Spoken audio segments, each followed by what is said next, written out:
निर्दंभ सर्वथा काळ सार्थक केला त्याने धरिला मनी विठ्ठल निळा म्हणे स्वरूप सिद्धी निळा म्हणे स्वरूप सिद्धी नित्य समाधी हरिनाम काळ सार्थक केला त्याने धरिला मनी विठ्ठल विठ्ठल विठ्ठल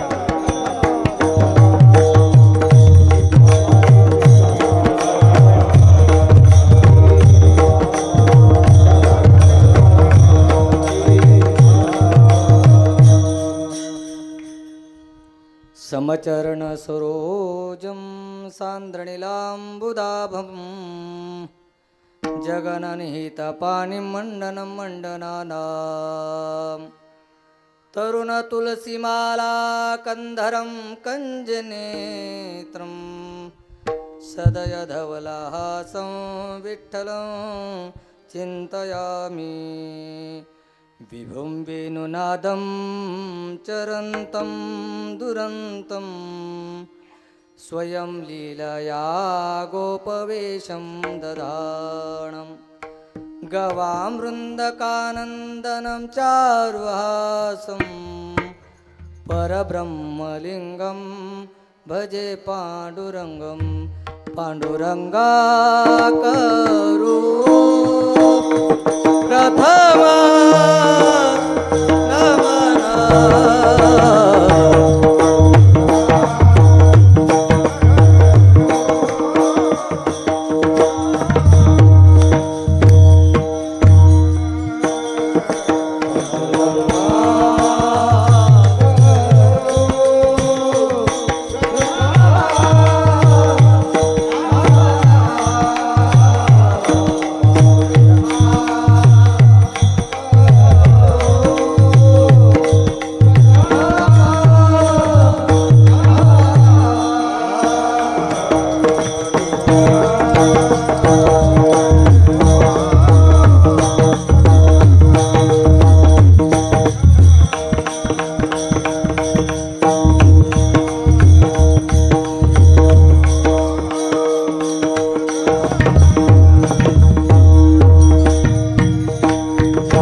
पांडुरंगा करू प्रथम नमन दुसरे चरण संताच्या त्यांच्या कृपादाने कथेचा विस्तारू बाबाजी सद्गुरु दास तुका अतुलित बलधामं हेमशैलाभदेहं तनुजवकृशानं ज्ञानिनाम् अग्रगण्यं सकलगुणनिधानं वानराणामधीशं रघुपतिप्रियभक्तं वातजातं नमामि द्वैताद्वैतसमन्वयैकजननी ज्ञानस्य ज्ञानेश्वरी भक्ति ज्ञानप्रदायिनी निजजनान् ज्ञानामृतं पायिनी भक्ति ज्ञानयुतं हि येन कथितं शास्त्रं विवेकप्रदं वन्दे तं करुणाकरं प्रभुवरं श्रीसन्तज्ञानेश्वरं नमो ज्ञानेश्वर नमो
ज्ञानेश्वर नमो ज्ञानेश्वर निवृत्ती उदारा सोपान देवा मुक्ताबाई नमो त्रिभुवन पावन आद्यत्रय जननी देवाची जयांचे केलिया स्मरण होय सकल विद्याचे अधिकरण तेची वंदू श्रीचरण श्री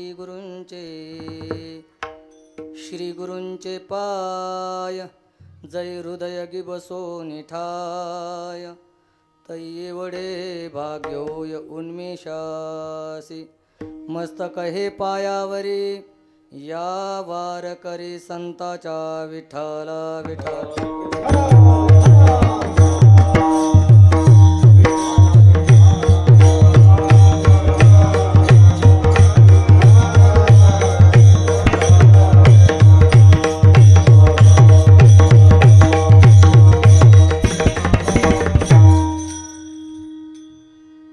नाम वाचे श्रवणी कीर्ती नाम वाचे श्रवणी कीर्ती पाऊले चित्ती समान काळ सार्थक केला त्याने धरिला मनी विठ्ठल।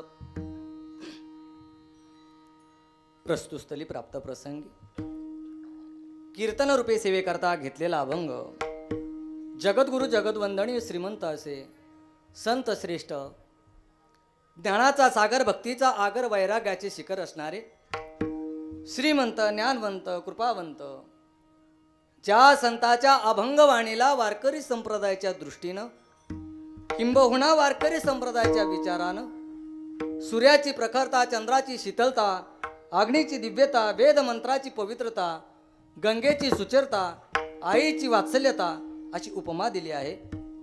असे देवमान्य संत, संतमान्य संत, जगदमान्य संत, संत सम्राट विश्ववंद्य जगद्गुरु तुकाराम महाराज आणि तुकाराम महाराजाचे एक निष्ठ शिष्य असलेले श्री निळोबाराय महाराज यांचा साधू जीवन कसं सार्थक असतं याची माहिती सांगणारा अभंग आहे. विठाला विठाला.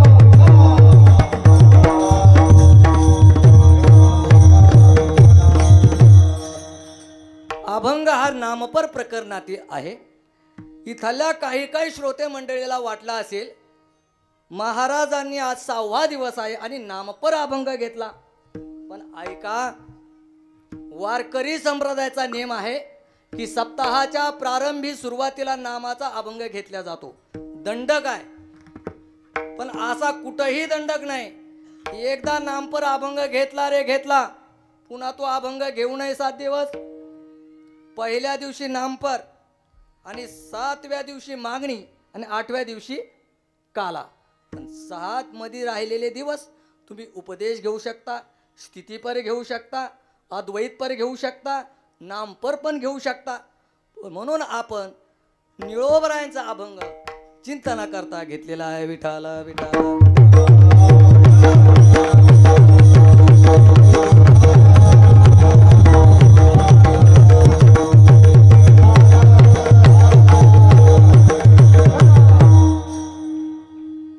प्रस्तुत अभंगामध्ये निळोबाराय ज्या साधू महात्म्यानं आपलं जीवन सार्थक केलंय, पण ते कोणत्या साधनेद्वारे त्यांनी सार्थक केलंय याचा विचार मांडतात.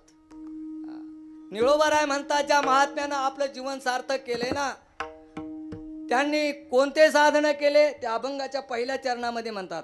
नाम वाचे, श्रवणी, कीर्ती, पाऊले, चित्ती समान. याला थोडा रिटर्न द्या, थोडा.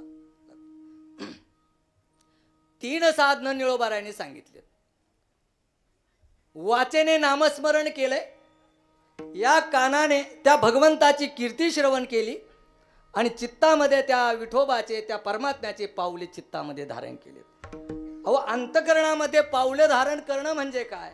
त्या भगवंताच्या स्वरूपाचं अनुसंधान ठेवणं म्हणजे पाऊले समान. त्या अंतकरणामध्ये पाऊलं धरणं आहे. अशा प्रकारचे 3 साधनं त्या महात्म्याने साधले आणि साधल्यानंतर परिणाम काय झाला? त्यांनी आपला काळ सार्थक केला. काळ सार्थक केला त्याने धरिला मनी विठ्ठल. त्यांनी आपला काळ सार्थक केला, परंतु भक्ती करत असताना त्यांनी कोणाची केली? इथं नामवाचकांनी सांगितलंय धरिला मनी विठ्ठल. त्या विठ्ठल परमात्म्याची भक्ती केली, त्या विठ्ठल परमात्म्याचं नामस्मरण केलं, त्या विठ्ठल परमात्म्याची कीर्ती ऐकली, त्या विठ्ठल परमात्म्याचे पाऊले आपल्या अंतकरणात धरले. म्हणून काळ सार्थक केला त्याने धरिला मनी विठ्ठल. साधू संतांनी कीर्तनही केलं महाराज. ऐका, आता जसे कीर्तन सुरू आहेत तसं साधू संतांनी कीर्तनही केलं, परंतु त्या कीर्तनाचा समारंभ कसा होता? निळोबाराय सांगतात निर्दंब सर्वथा. निर्दंब म्हणजे दंभ रहित, कोणताही दंभ नाही. कीर्तन केलं म्हणून अंतकरणामध्ये मी मोठा कोणी महात्मा झालोय का कीर्तनात असा दंभ अंतकरणात ठेवला नाही. मी कीर्तन श्रवण केलं, कार्यक्रमाला गेलो, सप्ताहाला गेलो आणि मग आम्ही सर्वात भाग्यवान झालो, हा सुद्धा दंभ अंतकरणामध्ये ठेवला नाही. म्हणून निर्दंब सर्वथा. कीर्तन करत असताना कोणताही दंभ अंतकरणामध्ये ठेवला नाही. त्याचा परिणाम असा झाला, त्यांना स्वरूप सिद्धी प्राप्त झाली. स्वरूप सिद्धी. ऐका, समाधी 2 प्रकारे साधता येते. तुम्ही आतापर्यंत ऐकलं असेल की अष्टांग योगाने समाधी साधता येते. अष्टांग योग माहित आहे ना? करताना तुम्ही दररोज कशाचा अष्टांग योग? यम, नियम, समाधान, प्रत्याहार, सांगा ना. धारणा, ध्यान, समाधी, बरोबर? हे 8 साधनाने सुद्धा समाधी साधता येते. परंतु निळोबरायांनी ते 2 समाध्या सांगितल्या. निळोबाराय म्हणतात, अष्टांग योगाने साधलेली समाधी, जोपर्यंत समाधीमध्ये तुम्ही आहात तोपर्यंत समाधी साधता येते. एकदा का आसन भंग झालं आपली समाधी भंग होते. परंतु निळोबाराय म्हणतात, हरिनामाच्या स्मरणानं प्राप्त झालेली समाधी कशी आहे? नित्य आहे, अखंड आहे. म्हणून नित्य समाधी हरिनामे, निळा म्हणे स्वरूप सिद्धी. नित्य समाधी हरिनामे, काळ सार्थक केला त्याने. धरिला म्हणे विठ्ठल विठ्ठला.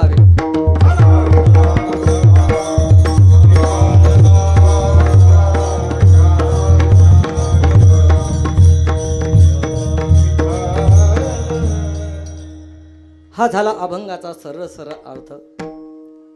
विस्तारपूर्वक बोलण्याच्या पूर्वी मी थोडंसं सांगू इच्छितो. आज ज्यांचं नाव पत्रिकेमध्ये आहे तुम्ही आज त्यांना ओळखीत असताना, पण माझी ओळख थोडी नवीन आहे. तुम्ही म्हणाल महाराज कीर्तन तर दुसरं होतं, पण यांना कोणाने उभा केलंय? पण ऐका, त्यांच्या आज्ञेनेच ही सेवा आहे. शरीर स्वास्थ्य बरं नसल्या कारणानं महाराजांनी सांगितलं जा आणि कीर्तन करून ये. आम्ही त्यांचे आश्रमातील पहिले शिष्य. सांगण्याचं का इथं आलो कसं, म्हणजे ते सांगितलं पाहिजे ना. नाही तुम्ही म्हणेल महाराज ऐक नाही. आज्ञा महाराजांनी केली आणि आम्ही तुमच्या सेवेकरता इथे उपस्थित राहिलेलो आहोत.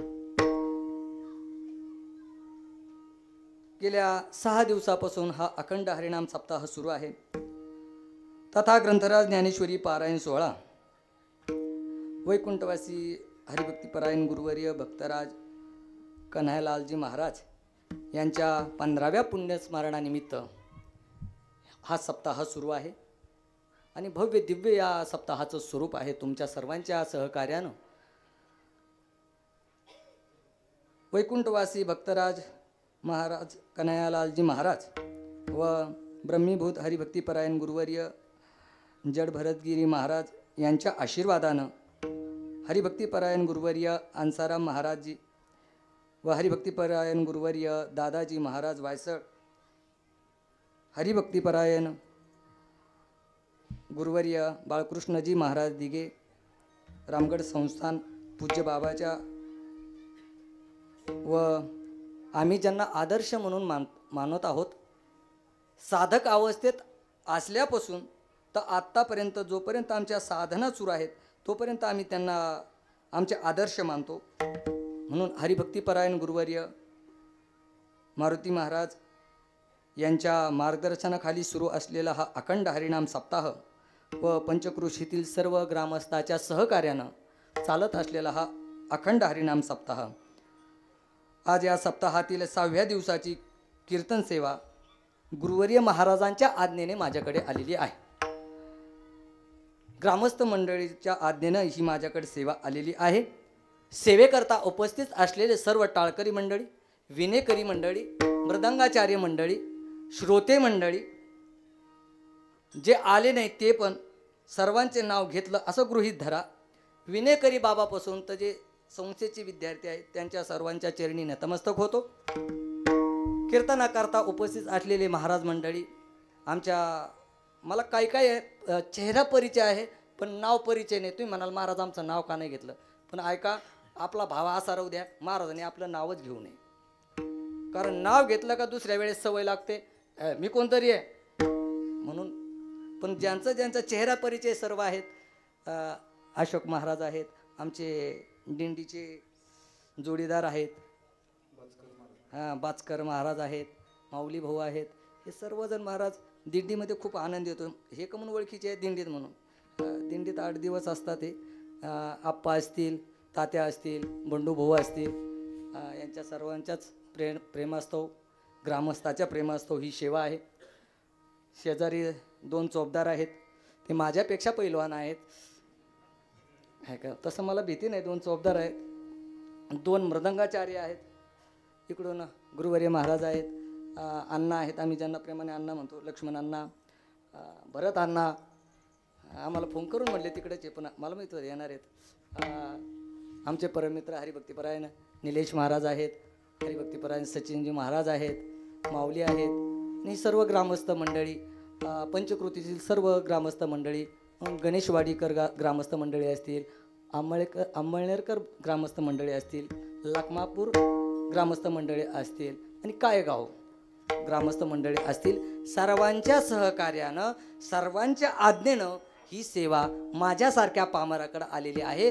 परंतु आता एक काम करायचंय, आपल्याकडे टायमिंग थोडा आहे, परंतु थोड्या टायमिंगमध्ये सर्वांना मिळून चिंतन करायचं आहे. म्हणून कोणी परीक्षा पाहण्याचा विचार करू नका. म्हणून तुम्हीही कीर्तन करा, मलाही कीर्तन करू द्या. तुम्ही आम्ही खेळी मिळी गदारोळी आनंदे. सर्वांनी मोठ्या प्रेमानं भजन करा. विठ्ठल विठ्ठल.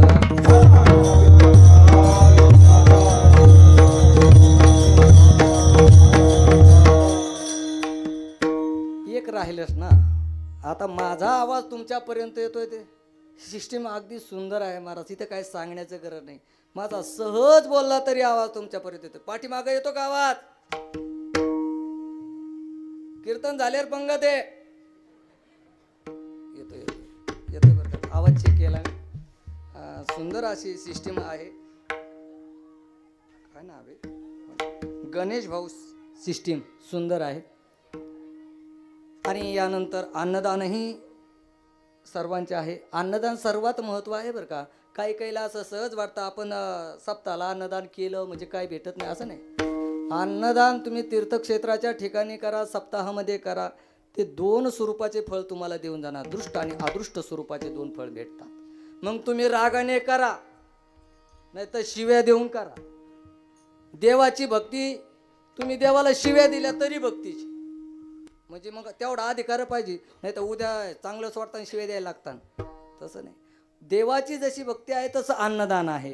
म्हणून हे अन्नदान तुम्हाला फळ देऊन जाणार आहे. आणि उपस्थित सर्व श्रोते मंडळी सर्वांच्या चरणी एकदा नतमस्तक होतो आणि सेवेला सुरुवात करतो. विठ्ठल विठ्ठल.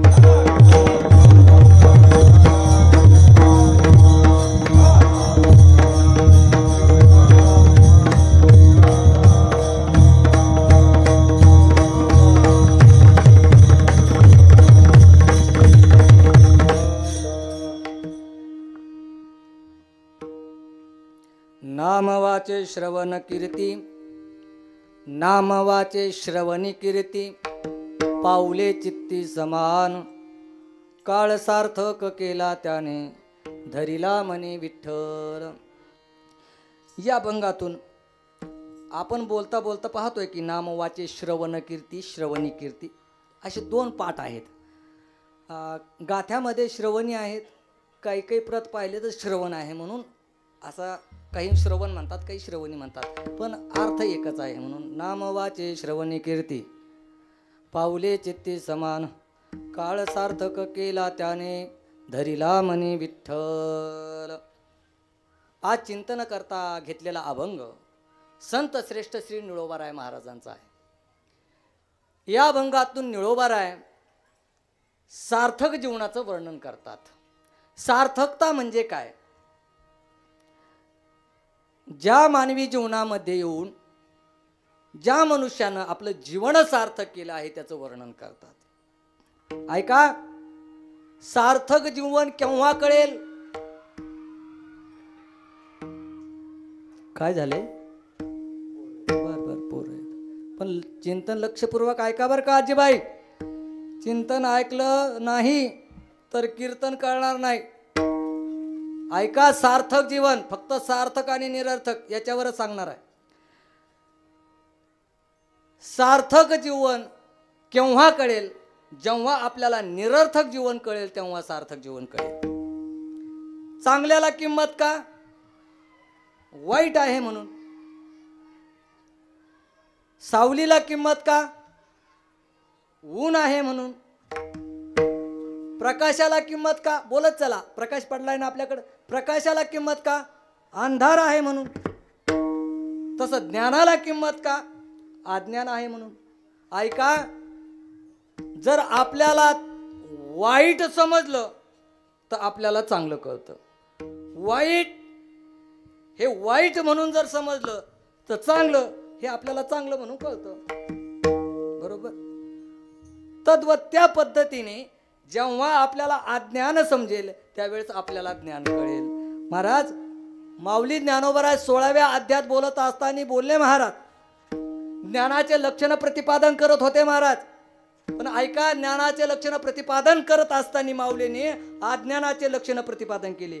विचार नसतानाही माऊलीने विचार उपस्थित केला. माऊली म्हणतात, पै त्याज्य तेजावया लागी जानवी जरी अनुपयोगी, तरी ऐका ते चांगी श्रोत्र शक्ती. या कानरूपी याने ऐका, जे टाकून देण्यास योग्य आहे ना ते आधी कळालं पाहिजे. कळतंय का? कळतंय का?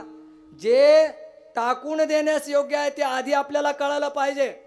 अहो ऐका, काय खावं हे उशिरा कळालं तरी चालेल, पण काय खाऊ नये हे आधी कळावं. कळतं का? म्हणजे काय खायला पाहिजे हे उशिरा कळू द्या, पण काय खावं हे आधी कळालं पाहिजे. म्हणून जेव्हा आपल्याला सार्थक जीवन कळेल तेव्हा आपल्याला निरर्थक विचार पाहावा लागेल. विठ्ठल विठ्ठल विठ्ठल.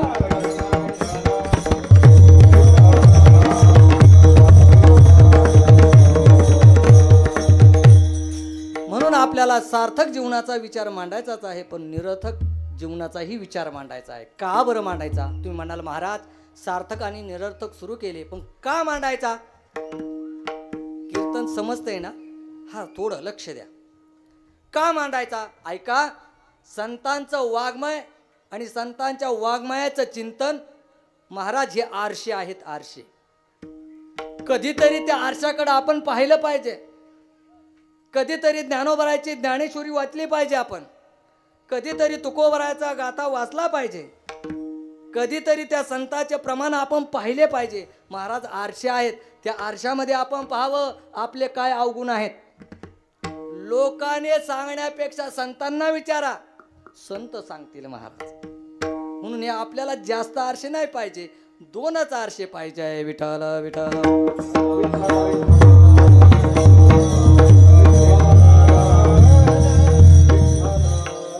ते 2 आरशे, सार्थक आणि निरर्थक.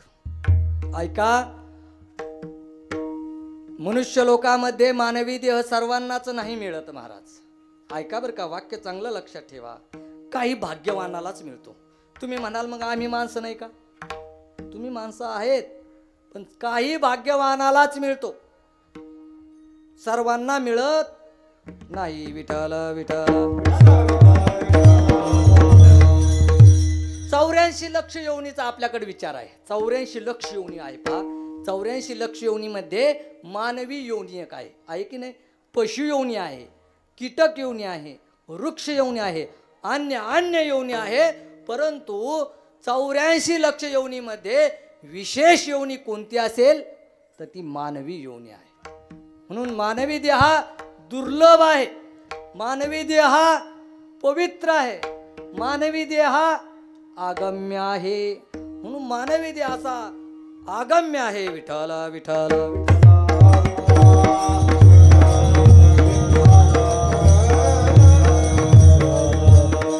म्हणून हा मानवी देह मिळून जर आपण त्या भगवंताचं चिंतन केलं नाही तर जीवन निरर्थक आहे.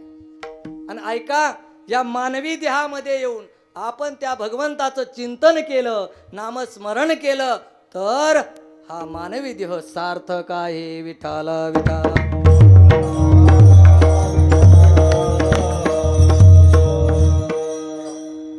सार्थक जीवनाचा विचार आपल्याला करायचा आहे अभंगातून, पण प्रस्तवनेमधून निरर्थक जीवनाचाही विचार मांडायचा आहे. का मांडायचा आहे निरर्थक विचार? निरर्थक म्हणजे काय मी सांगण्यापेक्षा गीता सांगते. निरर्थक शब्द गीता सांगते. निरर्थक शब्द सांगत असताना गीतेने शब्द वापरला मोघ. कोणता शब्द वापरला? मोघ. जो आपण शब्द वापरला निरर्थक आणि गीतेने शब्द वापरला मोघ. फक्त शब्द बदल आहे, अर्थ तोच आहे. अर्थ तोच आहे. मोघ म्हणजे मोघम.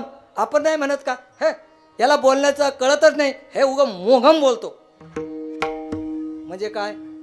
म्हणजे याच्या बोलण्याला अर्थ नाही, जे मनातील तो बोलून टाकतो म्हणजे मोघम. बरोबर. म्हणून मोघ शब्दाचा प्रयोग इथे गीतेने केलेला आहे.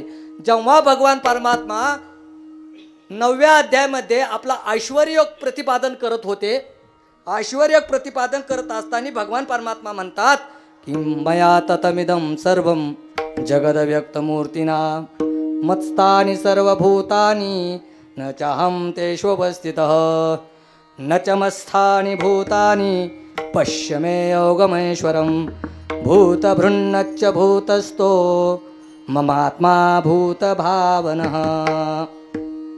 भगवान परमात्मा बोलायला लागले, सांगतात अर्जुना, हे अर्जुना ऐक, हा माझा ऐश्वर्य योग आहे आणि माझा हा ऐश्वर्य योग न जाणणारे कसे आहेत? भगवान परमात्मा म्हणतात मोघाशा मोघ कर्मानो मोघ ज्ञाना विचेतसा राक्षसी मासुरीं चैव प्रकृतीं मोहिनीं श्रिता. ते कसे आहेत? जो माझा हा ऐश्वर्य योग जाणत नाही ना, त्यांचं ज्ञान व्यर्थ आहे, त्यांचं जीवन व्यर्थ आहे. कारण ते राक्षसी वृत्तीचे आहे, राक्षसी वृत्तीचे ते आहेत आणि मोहिनी प्रकृतीच्या ते आश्रित आहेत, म्हणून ते व्यर्थ आहे. म्हणून गीतेने या श्लोकामध्ये निरर्थक विचार मांडला. विठ्ठल विठ्ठल.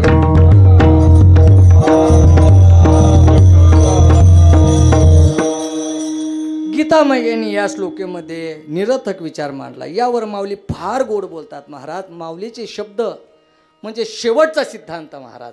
माऊली म्हणतात या लागी जन्मले ते मोघ जैसे वार्षे विन मेघ का मृगजळाचे तरंग दुरोनी पहावे. काय म्हणतात माऊली? अहो मला न जाणणारे कसे आहेत? जसं पावसा विना येणारे ढग. आता काय आपल्याला सांगण्याची गरज नाही. ज्या ढगामध्ये पाऊस नाही आणि ते किती ढग आले तर किती पाऊस होईल? होणार आहे. म्हणून माऊली म्हणतात जैसे वार्षे विन मेघ, जसे पावसाविना आलेले ढग आहेत तसं यांचं जीवन आहे, तसं यांचं जीवन आहे. जे मला जाणत नाही ते मोघ आहे. म्हणून मोघाशा मोघ कर्मानो मोघ ज्ञाना विचेतसा राक्षसी मासुरीं चैव प्रकृती मोहिनीं श्रिता. या श्लोकातून सांगण्याचं तात्पर्य काय आहे?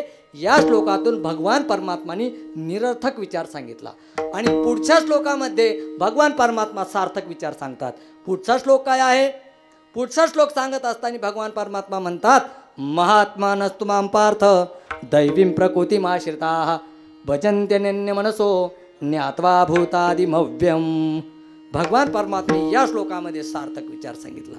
ऐका, गीतेमध्येही सार्थक विचार सांगितला आणि गीतेमध्येही निरर्थक विचार सांगितला. विठ्ठल विठ्ठल.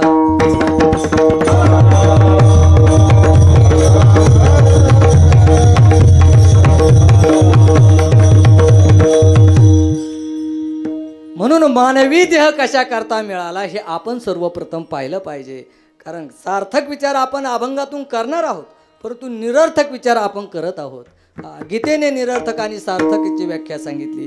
परंतु एवढा मनुष्य देह मिळूनही जो कोणी भगवंताचं नामस्मरण करत नाही ना, तो निरर्थक आहे.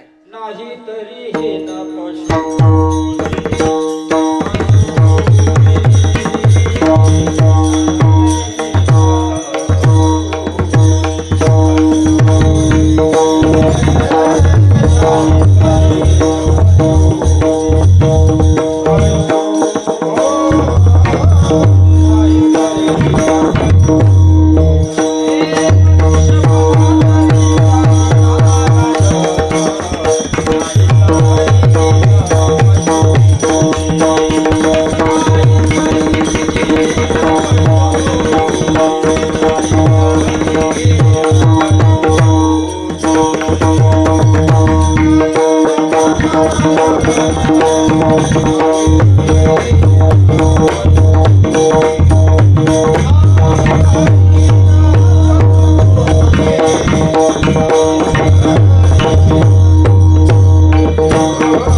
देवाचं नाव घेत नाही ना त्याला पशुपेक्षा हीन म्हटलंय महाराज. पशुही त्यापेक्षा बरा आहे.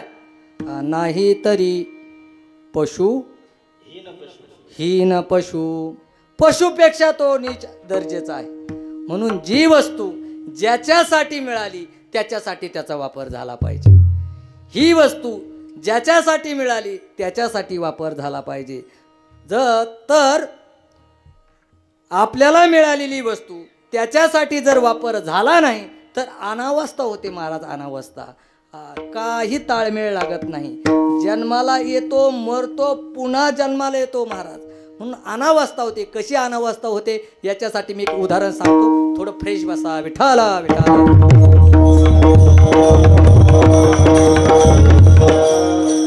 ऐका ऐका पाठीमागच्या ऐका. जी वस्तू ज्याच्यासाठी मिळाली त्याच्यासाठी तिचा वापर झाला नाही तर कशी अनावस्था होते. पूर्वीच्या काळी महाराज पहिल्या अशा लाईटी वगैरे नव्हतं.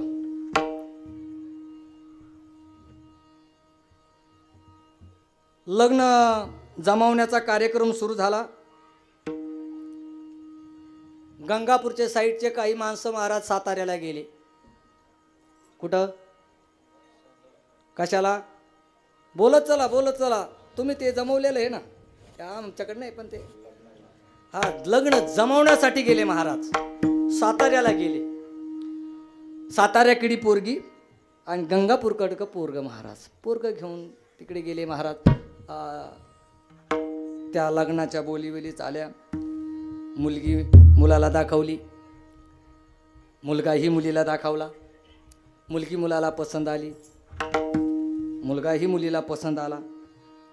पसंती झाली म्हणजे झालं लग्न असं म्हणतात बरं का. नवरदेव बाजूला गेले आणि बाकीचे जे बसले होते मध्यस्थी बसल्यानंतर त्यांनी विचारलं, का हो पाहुणे, आता पसंती झाली पण आता पुढचं कसं, किती घेणार, काय हुंडा किती घेणार हुंडा. त्याने महाराज हो पाहुणे, मुलगी मिळाली हेच भाग्य आहे. हुंडा बिंडा आम्हाला नको. तो उधार मानाचा होता. त्याने सांगितला हुंडा बिंडा काही नको महाराज, फक्त एक काम करा, आमचे जे माणसं आहेत ना खूप श्रीमंत आहेत, चांगले सुशिक्षित आहेत, फक्त त्यांची उडबस चांगली झाली म्हणजे जमलं. पाहुण्यानेही कबूल केलं. ठीक आहे तुषार, तारीख काढली, त्यांनी ठरवली, तारीख ठरवली, हळदीचा कार्यक्रम. आणि त्याने विचारताना सांगितलं आता काय करायचं लग्नामध्ये. गंगापूरकडे म्हणायचे बुंदी करू, साताऱ्याकडे म्हणायचे लाडू करू, तिकडं लाडू प्रसिद्ध आहेत. आणि आपल्याकडे आपण नाही का एखाद्या मुलाला जर भेटले, कोणी भेटा, अरे किती वेळ झाला, किती वय झालं तुझं, बुंदी कधी खाऊ घालतो, आपल्याकडे म्हणतात ना. तिकडं तसं म्हणतात लाडू कधी खाऊ घालतो. मग लग्नात लाडू करतात महाराज. तिकडं लाडू करण्याची पद्धत आहे. लग्न जमलं, लग्न वरड आलं महाराज. पण पहिला काळ होता बरं का, मी आत्ताचा काळ सांगत नाही. आता घरी गेले का लाडू खातात. पण पहिला लाडू भेटायचा कधी दिवाळीला. तो पण भेटला तर भेटला नाही तर वासरच दिवाळी होती. दिवाळीला लाडू. आता लग्नात लाडू महाराज. हे वरड पण थोडं भुकेलेलंच होतं. एवढ्या दिवसांनी लाडू भेटायचा म्हणल्यात आदल्या दिवशी जेवलीच नाही महाराज काही वरडी. जेवायला लग्नाच्या दिवशी तिकडे काही काही मंडळी स्पेशल त्याच्यासाठी जात असतात. आत्ताचे नाही, पहिले आदल्या दिवशीपासूनच मोकळे होते. लग्न झालं, स्वयंपाक करायला महाराज त्या साताऱ्याच्या लोकांनी सुगरण आणली महाराज. पुण्याहून सुगरण बोलली, पुण्याहून सुगरण बोलवली. तिनं स्वयंपाक सुंदर केला, मस्त असे लाडू केले. आणि लाडू केले, तयार स्वयंपाक झाला, लग्न लागलं, पंगत बसली. हे वाटच पाहत होते कधी पंगत बसती, कधी आपल्याला लाडू खायला भेटतात. पंगत बसल्यानंतर काही महाराज तयारीत होते. काहीने आपले धोतर ढिल्ल्या केले, काहीने आपल्या पॅन्टी ढिल्ल्या केल्या. कशाला, जास्त थोडा एखादा लाडू जास्त आला तर आला. जेवायला बसले महाराज. लाडू वाढण्यास सुरू झाली. पंगत अशी बसली होती तुषार, जसं तू बसला असा तसे इकडून काही बसले. सारेजण लाडूकड पाहत होते. बाकीचे लाडू वाढत होते. एका जणाचे त्यांनी एकच लाडू वाढला. त्याने आवाज दिला, अरे म्हणे किती वेळचं बसलो, एक दिला काय, दोन दे ना. महाराज 2 लाडू वाढले. आनंद झाला त्याला. साऱ्याला 2 लाडू वाढले. आणि काय पाहता, पडापांना काय देऊ, पाणी फिरवलं. पहिल्या काळात पुंडलिकावर म्हणायचे आणि तवा लग्नाला बसायचे पहिल्या काळात. आताच्या काळात कोण नाही. आला का तयार. वाटत पाहत होते पुंडलिकावर कधी होते ना, आपण कधी खायला बसतो. महाराज पुंडलिकावर झाली. महाराज कशा करता सांगतो फार का, अनावस्था कशा करता होते. नाही तर सिद्धांत द्या सोडून, नाही तर लाडूच रात्रभर लक्षात राहते. लाडू महाराज ताटात वाढले. पंक्तीतल्या एका जणाने महाराज आपल्या 2 बोटांनी असा लाडू दाबला, पण त्याला काय लाडू दाबायना, कारण तो सुग्रणीनं केलेला होता. लाडू दाबला, त्याला वाटलं अजून थोडा जोर दाबावं. त्याने जोर दिला, दाबला, तरी लाडू फुटेना. त्याला वाटलं चला, काही लाडू बोटे असतात, काही लाडू हाते असतात, मग हाताने दाबू. महाराज त्याने हाताने लाडू दाबला, लाडू तरी फुटाना. जोरात दाबला. म्हणे काय, मी एवढ्या जोरात ह्या लाडूला दाबतो, ह्यो लाडू फुटाना. मी अख्खं गाव फोडलं आणि ह्यो लाडू फुटाना. गावचे गाव सप्ते उद्ध्वस्त केले आणि मला लाडू फुटाना. एवढा राग आला महाराज. त्याला वाटलं जाऊ द्या, हे बोटे नसन, हाते नसन, हा दाते असन. म्हणजे हा दाताने. महाराज त्याने लाडू घेतला, दाता खाली घातला आणि जोरात दाबलं. महाराज जसं त्याने तोंड दाबलं, दात पडले महाराज, पण लाडू फुटला. कोणी केला होता, सुग्रणीनं. याला एवढा राग आला, आपले दात पडले. तिथून उठला महाराज. त्यानं लाडू घेतला, जवळच अशी चौकट होती, चौकटीच्या बरोबर फटीमध्ये घातला आणि जोरात दार ओढलं. महाराज जसं दार ओढलं, लाडू फुटला नाही, त्या चौकटीचे खिळे निघून आले महाराज. कारण तो कोणी केला होता, सुग्रणीने. महाराज याला एवढा राग आला, ह्यो घरात गेला, एक घन घेऊन आला आणि त्या लाडूला असं खाली ठेवला. पाहता काय, जेव्हा त्याने असा टोला मारला, लाडू फुटला नाही. लाडू तिथून झीज सटकला आणि एकाच्या डोक्यात जाऊन लागला. महाराज डोक्यात लागल्या महाराज त्याला एवढ्या मुंग्या आल्या. त्याला एवढा राग आला, घेतला लाडू आणि फेकून मारला. त्याला फेकून मारला. त्याने हुकवला, दुसऱ्याला लागला. त्याने घेतला, तिसऱ्याला मारला. अख्ख्या मंडपामध्ये महाराज लाडू फेकाफेकी. लाडू कशा करता केले होते, खाण्याकरता. आणि वापर कशा करता झाला, धप्पाकुटी करण्यासाठी. ठाला विठाला.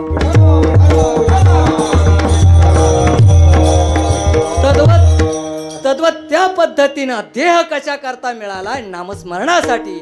कशा करता मिळाला देह, देवे दिला देह भजना घोमटा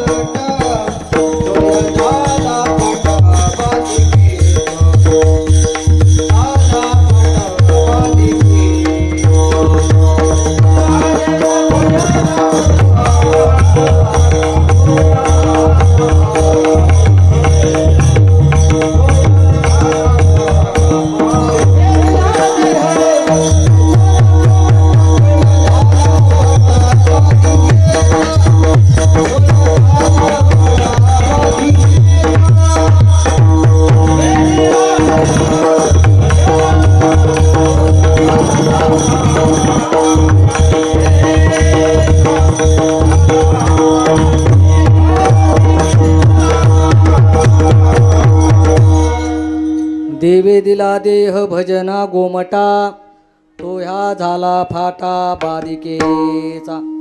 देह कशा करता मिळाला आपल्याला, देवाचं भजन पूजन करण्यासाठी. पण आपल्याला या देहाची किंमत नाही महाराज. देह कशा करता उपयोग करतो आपण, भोजनासाठी. पण देवासाठी फक्त दाखवतो हो, पण करतोच का, नाही करत हो, नाही करत. आपण देह जपून ठेवतो चांगला असा. त्याला साबण लाव, त्याला फॅरम लवली लाव, कशाला, देहाला. पण ऐका, त्या देहाचा उपयोग फक्त म्हणता मी देवाचं भजन करतो, मी देवाचं भजन करतो. पण ऐका, ज्या वेळेस तुम्ही म्हणाल ना देवाचं भजन करतो त्यावेळेस पुन्हा सांगायला सुद्धा तुम्ही उरत नाही, त्याचं नाव भजन आहे. नाही फक्त आपण म्हणतो. म्हणून या देहाचा उपयोग आपण कसा करतो? फक्त कामापुरता. आपण त्याचा वापर योग्य करत नाही. विठाला विठाला. म्हणून हा कशा करता मिळाला हे आपल्याला सर्वप्रथम कळायला पाहिजे महाराज. पावसाळ्याचे दिवस होते. असा एक माणूस गंगापूरला गेला. गंगापूरला दुकानात गेला आणि गेल्यानंतर त्याने सांगितलं, ओ दुकानदार काका, छत्री द्या, छत्री. खूप पाऊस पडतो आमच्याकडे, छत्री द्या. अरे तर दुकानदार काकाने काय केलं, एक चांगली छत्री दाखवली आणि त्याने सांगितलं, हिची किती वर्ष गॅरंटी आहे? त्याने 5 वर्ष गॅरंटी. म्हणे 10 वर्ष द्या ना. तर ठीक आहे, ही 10 वर्ष टिकन म्हणे. कोण सांगितलं? दुकानदार दादाने बरं का. ऐका, 10 वर्ष टिकन. पण ते म्हणे एक काम करावं लागेल. म्हणे काय काम करावं लागेल? आता ही तुम्ही जी छत्री घेऊन चालली ना त्याच्या काळजी घ्यावं लागेल. म्हणजे थोडी काळजी घ्यावं लागेल. काय काळजी घ्यावं लागेल? ते म्हणे फक्त या छत्रीचं काय करायचं, हिला पावसात भिजू द्यायचं नाही आणि उन्हात ऊन लागू द्यायचं नाही. कळलं का? हा देह आहे तसंच आहे, तसंच आहे. आपण याचा उपयोग त्याच्यासाठी करत नाही. जिथं करावा तिथं करत नाही आणि जिथं करू नये तिथं चांगला करतात. विठाला विठाला.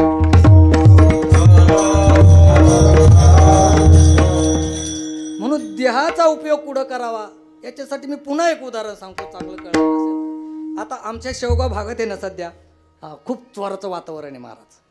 चोरं म्हणजे असे साधे सुद्धा नाही आहेत, तलवारीन कुऱ्हाडीच घेऊन येतात. आणि ते पाहत नाही माळकरी आहे का टाळकरी आहे का बाबा आहे. सुपर महाराज सुरू आहे. हो खरंच, इथून 10:30ला गेलं तरी मारतात, एवढं चोराचं वातावरण सुरू आहे. असाच महाराज तुमच्या भागातला आमच्या भागात गेला. कुठं? पाहुण्याच तिकडं. पैसे बेशे सोनं असा. ही राखी बरं का तुम्ही म्हणता, सोनं ब्रासलेट म्हणतात, राखी घेऊन गेला महाराज. तिकडे गेला आणि तिकडून येताना कानिपनाथ महाराज असा चोरांनी मारला, बोलता सुद्धा आहे ना. पाय मारले, डोकं मारलं महाराज, एवढं रक्त भंबाळ केलं त्याला. आणि महाराज तो गावाकडे आला. त्याच्या मित्राने विचारलं, का रे रामभाऊ, अरे तू तिकडे गेला आणि तुला चोराने मारलं? म्हणे हो खूप मारलं बाबा, एवढं मारलं, पैसे घेतले. अरे ते म्हणे ठीक आहे, पण तुझ्याकडे बंदूक होती? बंदूक? अरे म्हणे बाबा त्याने पैसे घेतले, सोनं घेतले. म्हणे बंदूक होती ना? म्हणे नाही बाबा, ती लपून ठेवली मी, नाही तर ती घेतली असती. मला सांगा, ही बंदूक, ह्या बंदुकीचा वापर कुठं करावा? ज्याच्यासाठी ही बंदूक दिली त्याच्यासाठी जर वापर केला नाही तर निरर्थक जीवन आहे. विठाला विठाला.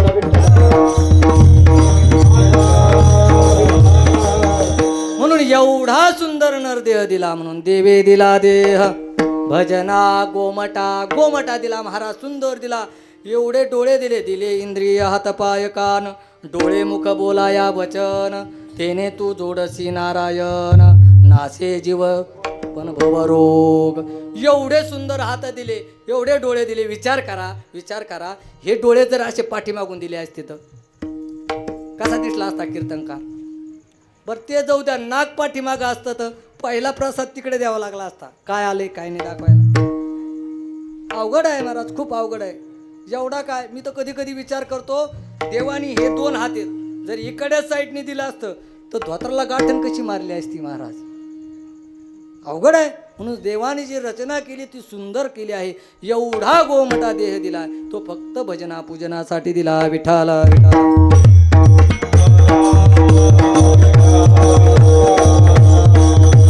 म्हणून ह्या देहाकडून जर नामस्मरण करून घेतलं तर सार्थक आहे, जर करून घेतलं नाही तर निरर्थक आहे महाराज. मग आपण निरर्थक विचार पाहिला आपल्या पद्धतीने आणि सार्थक विचारही पाहिला.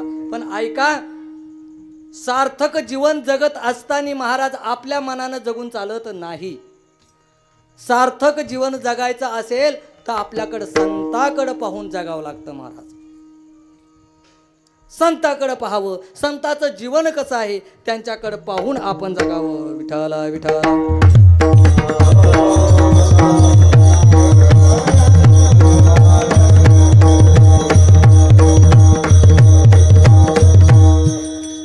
ऐका, तुकोबराय सार्थकता कशाला म्हणतात?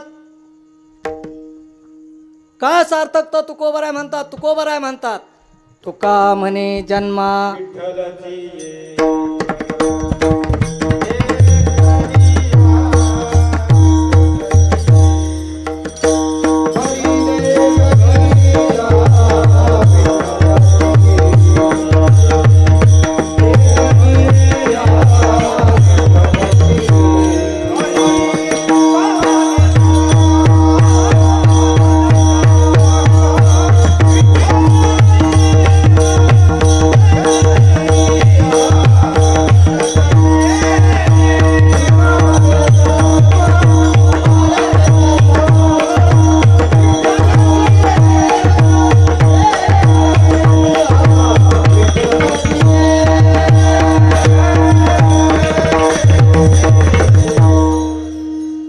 तुकोबराय म्हणतात तुका म्हणे जन्मा आल्याचे सार्थक विठ्ठलची एक देखलिया.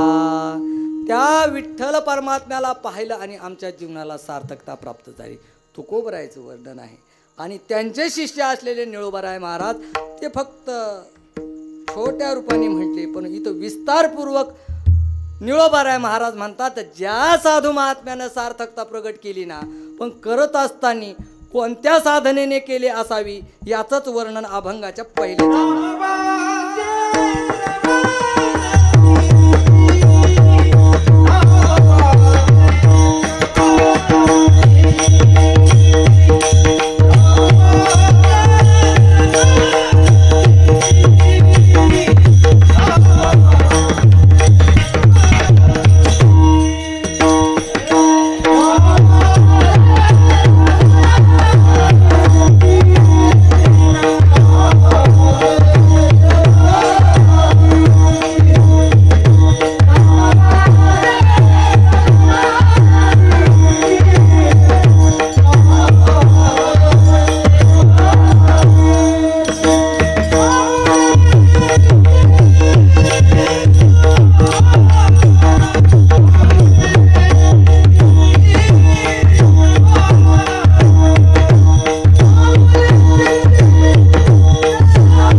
नामवाचे श्रवण कीर्ती पाऊले चित्ती समान.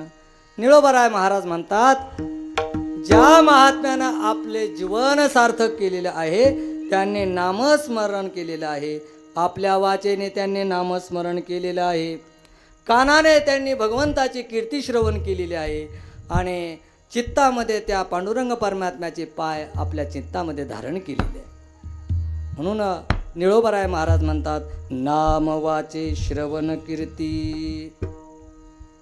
मुखाने नामस्मरण केलेले आहे. नामस्मरणाची ताकद निळोबारायने सांगितलेली आहे. नामस्मरण म्हणजे काय, नाम म्हणजे काय आहे, काय आहे नामाची ताकद. नाम तरी कसं आहे ऐका. नाम हे मंगळात मंगळ आहे. नाम हे सारात सार आहे. नाम हे बऱ्यात बरं आहे. नाम हे खऱ्यात खरं आहे. नाम हे चांगल्यात चांगलं आहे. नाम हे आकाशापेक्षा मोठे आहे. नाम हे श्रेष्ठात श्रेष्ठ आहे. नाम हे जडाला तारणार आहे. नाम आहे. नाम हे मंगलात मंगल आहे. सकळ मंगळ निधी श्री विठ्ठलाचे नाम हे खऱ्यात खरं आहे. नामा म्हणे तुझे आगवेची बरवे त्याहुनी बरवे नाम तुझे. नाम हे खऱ्यात खरं आहे. सत्य साच खरे. प्रत्येकाला प्रमाण आहे महाराज, प्रत्येकाला प्रमाण आहे. नाम आकाशापेक्षा मोठा आहे.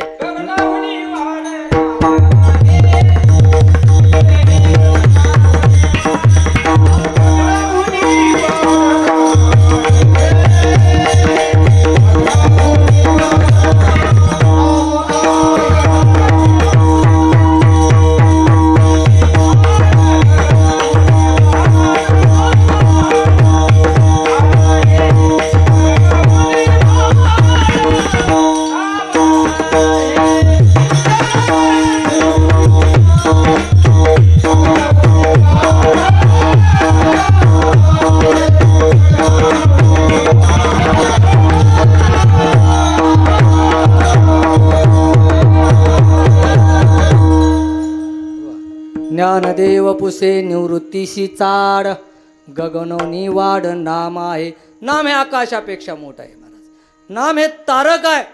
मी तो अल्पमतिहीन काय वर्णू तुमचे गुण उदकी तारिले पाषाण हे महिमान नामाचे. ओ महाराज ते जडाला सुद्धा तारते, चेतनाला तारीलच हो, पण जडाला सुद्धा तारतय विठाला.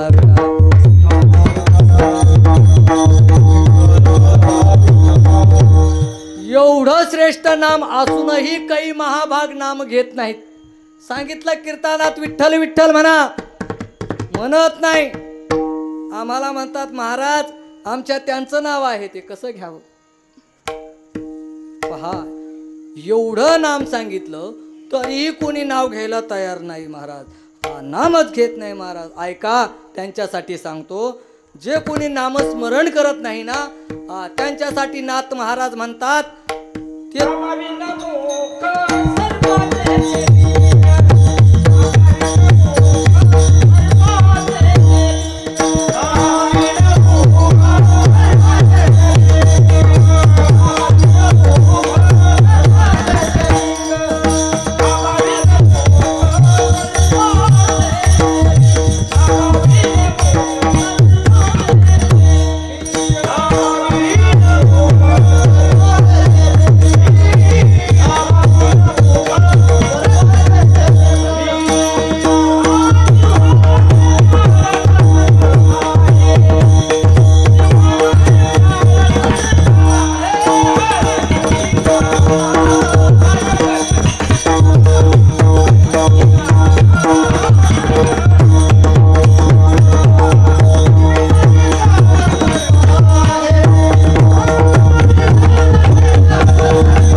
महाराज म्हणतात नामाविन मुख सर्पाते ते बीळ जीवेनो हे काळ सर्पाय. किंवा भक्तिविन पशु कशासी वाढला सटविने नेला कैसान.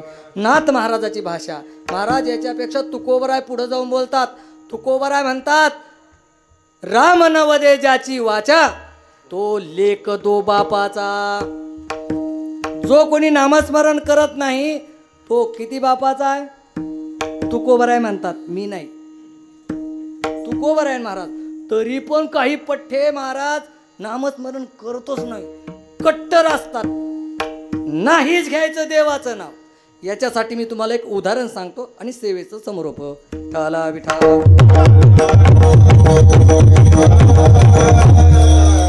किती आपण सांगितलं महाराज एखाद्याला नामस्मरण कर नामस्मरण कर, नाही करत महाराज. नाही जात सप्ताहाला, नाही कुठं जात महाराज. आता तुमचं गाव नाही सांगत लांब. असेच एका गावामध्ये महाराज एक महिला होती. ऐका महिला मंडळी, ती महिला महाराज एवढी कट्टर होती, नामस्मरण अजिबात तोंडाने करत नव्हती. तिच्या गावात जर अखंड हरिनाम सप्ताह सुरू झाला ना महाराज, ती पिशवी घ्यायची आणि माहेरला जायची. माहेरला गेली का माहेरचे विचारचे, का ग इकडं कस काय पंचमी नाही, दिवाळी नाही, इकडं कस काय? ते म्हणे बाई आमच्या गावात ते सुरू झालंय. हरिनाम सप्ताह सुद्धा म्हणत नव्हती का? कारण हरी शब्द पहिला आहे ना. मग काय म्हणायची? आमच्या गावात ते सुरू झालंय आणि तिकडं सप्ताह सुरू झाला का इकडं यायची. अरे एवढा विरोध महाराज नामस्मरणाला, एवढा विरोध नाही करत महाराज. पण पहा, लग्न झालं, तिला 2 पोरं झाले, बरीचशी म्हातारी झाली, पोरं सात्विक निघले महाराज. त्यांनी वारकरी संप्रदायामध्ये शिक्षण घेतलं पोरांनी. म्हणतात ना कोळशाच्या खाणीत हिरा. म्हणजे एवढं पाप करणारी सुद्धा सात्विक मुलं जन्माला आले. आणि महाराज नामस्मरण करायचे, सप्ताहाला अन्नदान करायचे महाराज. आणि ही म्हातारी काही करत नव्हती, इकडं झाले का तिकडे जायची. पण शेवटी महाराज तिला पॅरलेस झाला. पॅरलेस झटका आला, पुरेपूर आला नाही, थोडाच आला. डॉक्टरकडे तिला नेलं. डॉक्टरकडे नेल्यानंतर डॉक्टरने सांगितलं आजीबाईचं वय किती आहे? ती म्हणे 80 वयाचे. बरं. मग तरी आता 2-3 दिवसाची जोडीदार आहे. कोण सांगितलं? डॉक्टरने सांगितलं. पोराने विचार केला, ठीक आहे 2-3 दिवस आई आहे तर आपण 2-3 दिवस घरी जाऊन आता मस्त सेवा करू आणि सुखाने वाटलो. महाराज म्हातारीला घरी आणलं. घरी आणल्यानंतर अशी एक बाज ठेवली, त्या बाजीवर म्हातारीला झोपवलं आणि हे तिथं सेवा करायला लागले. पण महाराज त्यातला लहान मुलगा सात्विक होता, तिने भागवत श्रवण केलेलं होतं महाराज. आजामेळ प्रसंग ऐकला होता भागवतमध्ये महाराज. कोणाच्याही तुम्ही मुलाचं नाव जरी ठेवलं, आजामेळ प्रसंग माहीत आहे, नारायण नारायण देवाचं नाव म्हणत नव्हता, पण मुलाचं नाव नारायण होतं महाराज. पण मरतानी महाराज विष्णुदूत घेऊन गेले. विष्णुदूत त्याला घेऊन गेले का? कारण ते देवाचं नाव आहे. त्याला वाटलं ठीक आहे, आजामेळ जसा उद्धार पावला तसा आपल्या आईच्या मुखातून आपण एकदा राम म्हणून घेऊ. काय म्हणायचं ऐकताय ना तुम्ही? एकदा राम म्हणू बस. त्यानं सांगितलं आई, ए आई, अगं राम म्हण ना राम. ते म्हणे आजी म्हणे अरे एवढी तरुण होते मी तवा नाव नाही घेतलं, आता कशाला थोड्यासाठी तोंड बाटू? कशाला तोंड बाटायचं? ना इलाज झाला त्या पोराचा. त्याला वाटलं काय करावं. पण महाराज ते पोरं हुशारच होते, प्रयत्न करत राहिले. त्या पोराला वाटलं जाऊ दे, आई असं नाव नाही घेत ना. भावाला सांगितलं आपल्या गावात रामाचं मंदिर आहे, रामाचं. त्या रामाच्या मंदिरापाशी हिची बाज नेऊ म्हणे आणि अशी उभी टाकू आणि मग विचारू, ए आई हे कशाचं मंदिर आहे? मग काय म्हण का नाही रामाचं. महाराज प्लॅन ठरला. म्हातारी उचलेली पोराणी आणि रामाच्या मंदिरापाशी आणली. आणल्यानंतर महाराज ती पाहिलं तिनं त्या रामाच्या मंदिराकडं आणि या लहान्या पोराने विचारलं, ए आई अगं हे कशाचं मंदिर आहे? महाराज ती आई पण खूपच डेंजर होती. ती आजी बारामतीची होती वाटतं. अहो बारामतीची म्हणजे अर्थ वेगळं घेऊ नका.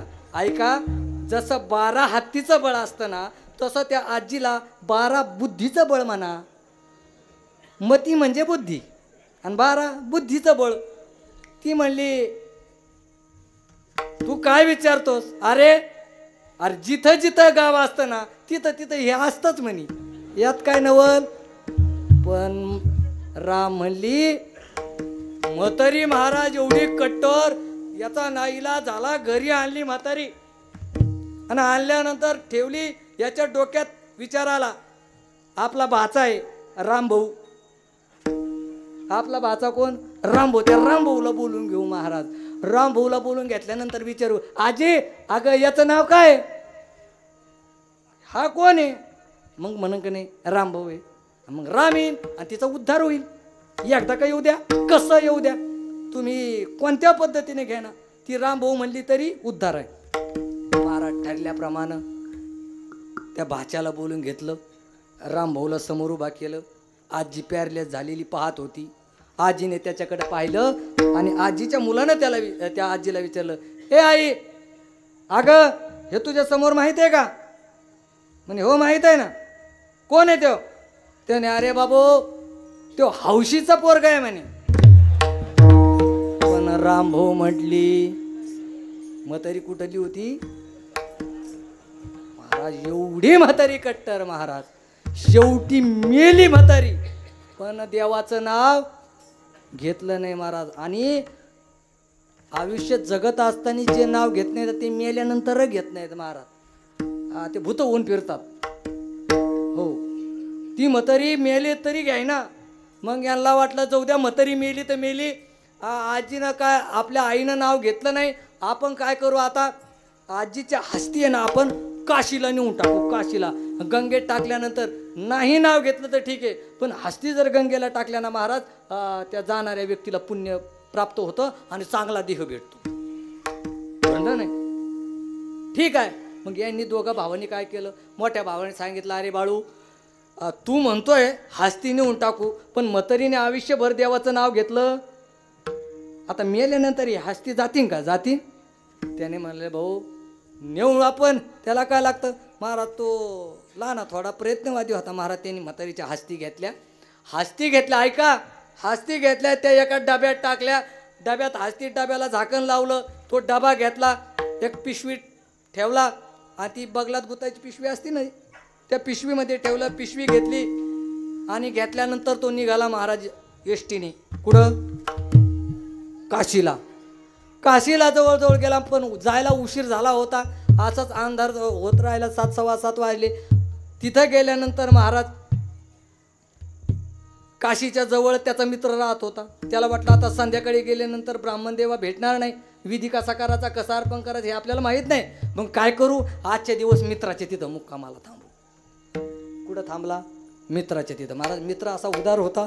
मित्र आल्यानंतर महाराज, मित्र असा उदार असा, आल्यानंतर महाराज पाची पकवानाचं भोजन, महाराज गुलाबजामू काही जेवणाचा ताट. महाराज जेवण झालं, मित्राच्या बायकोने जेवण वाढल्यानंतर जेवण झाल्यानंतर हे शतपावलीसाठी बाहेर गेले महाराज. मित्र आणि हा हस्ती घेऊन आला होता. ये ना हस्ती घरी आल्यानंतर महाराज यांनी पिशवी त्या खुंटीला टांगून ठेवली तिथं. आता मित्राचं घर आहे तिथं टांगून ठेवली. जेवण झालं, हे शतपावलीसाठी बाहेर गेले. मित्राची बायको तिथंच होती. पण ऐका, काही काहीला एवढी खान खोड असते, काही पाहुण्याच्या पिशा उचकीते महाराज. त्या मित्राच्या बायकोला सुद्धा तशीच खोड होती. शतपावलीला गेल्या, महाराजीचा कार्यक्रम सुरू झाला, पळत गेली. कोणाच्या? यांनी पिशवी जी आणली होती त्या पिशवी पाहायला गेली. पिशवी घेतली, पिशवी खोलली. पिशवीत काय होतं? डबा. तिला वाटलं काहीतरी भाऊजीने चांगलाच माल आणला वाटतंय.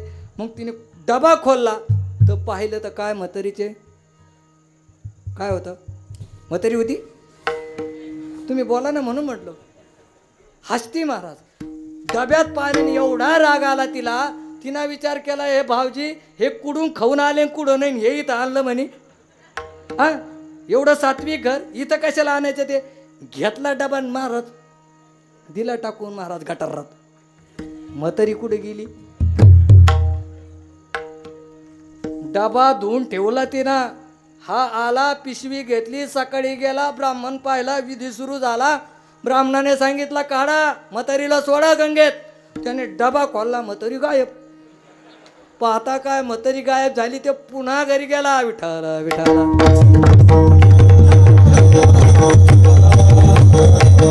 घरी गेल्यानंतर दादाला सांगितलं, दादा अरे तू म्हणला तसंच झालं, म्हातारी काय गेली नाही, म्हातारी गटरीत गेली, पण तिकडे गेली. दादा हुशार होता. दादाने सांगितलं, मला माहित होतं म्हातारी एवढी चॅप्टर आहे, पण मी काय केलं, एका हाडाचा भुकटा करून ठेवला म्हणे. काय भुकटा? आणि एका डबीत ठेवला. म्हातारीला गंगेतच घालायचं ठरलंच. महाराज एवढी डबी घेतली होती, डबीत हाडाचा भुकटा केला. ते म्हणे आता आपल्याला एसटीनं जायचं नाही, कुठं मुक्काम करायचा नाही. गेला का लगे विधी झाला पाहिजे गंगेत कार्यक्रम.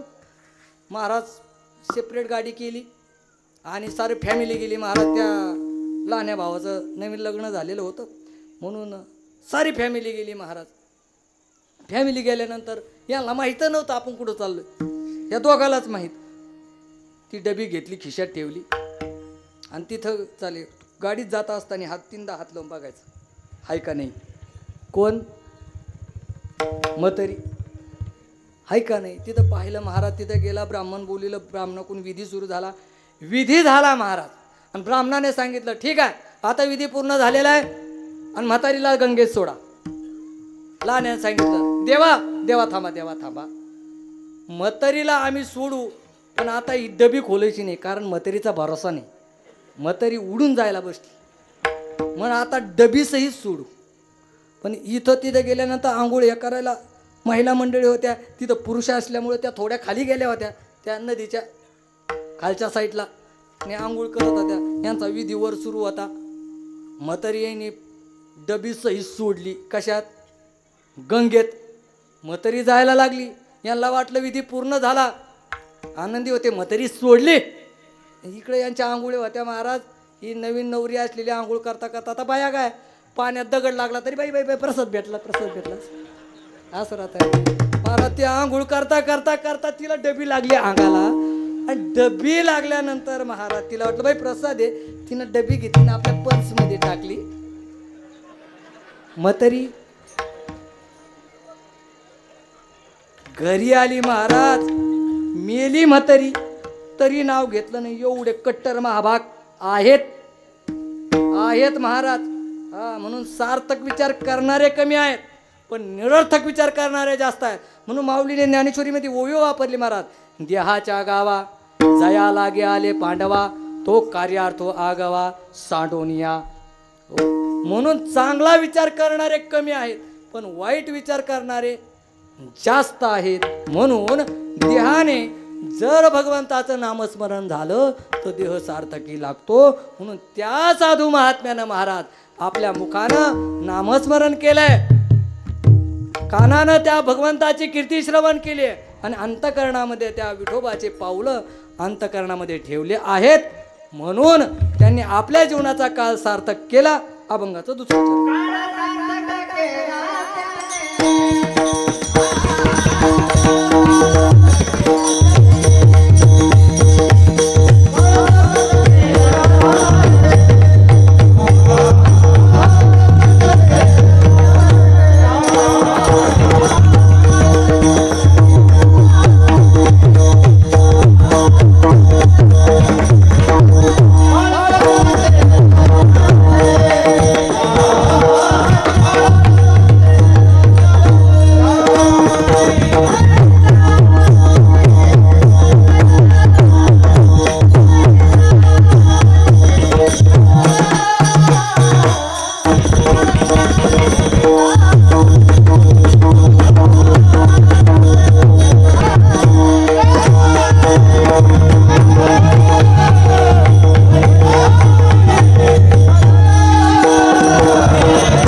सार्थक केला त्याने. त्या महात्मानं महाराज आपला काळ सार्थक केला. फक्त नामस्मरणामुळे आपणही आपला काळ सार्थक केला पाहिजे. म्हणून सर्वांनी मोठ्या प्रेमानं हात वर करून महाराज ज्या देवानं आपल्याला हात दिलेत आणि ज्यांना ज्यांना दिलेत त्यांनी वर हात करा. ज्यांना ज्यांना देवानं दिले नाही त्यांनी करू नका, कारण उद्या त्यांचे हात वर होणार नाही. आणि मोठ्या प्रेमानं भजन करा. विठोबा रखुमाई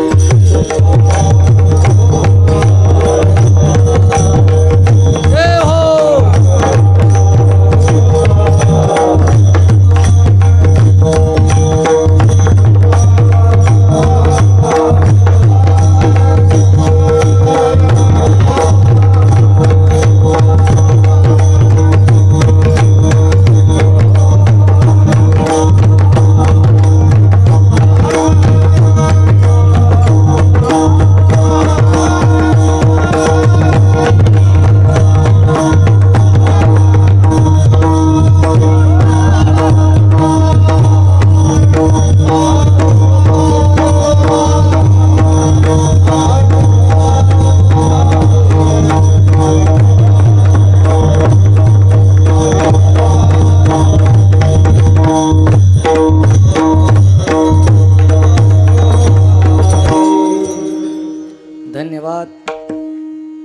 काळ सार्थक केला त्याने, धरिला मनी विठ्ठल. त्या साधू महात्म्याने आपला काळ सार्थक केलेला आहे. कीर्तनही त्या साधू महात्म्यानं केले. कीर्तनाचा समारंभ निर्दंभ सर्वथा. पण कीर्तन करत असताना महाराज कोणताही दंभ अंतकरणामध्ये ठेवला नाही. आणि ज्याच्या अंतकरणामध्ये दंभ राहिला त्याचं कीर्तनच फेल आहे. म्हणूनच कोणताही दंभ न धरता कीर्तन असावं हे साधू संतांनी दाखवून दिले. म्हणून कीर्तनाचा समारंभ निर्दंभ सर्वथा. आणि असं कीर्तन केल्यामुळं झालं काय, ती स्वरूप सिद्धी प्राप्त झाली. अभंगाचे शेवटचं चरण.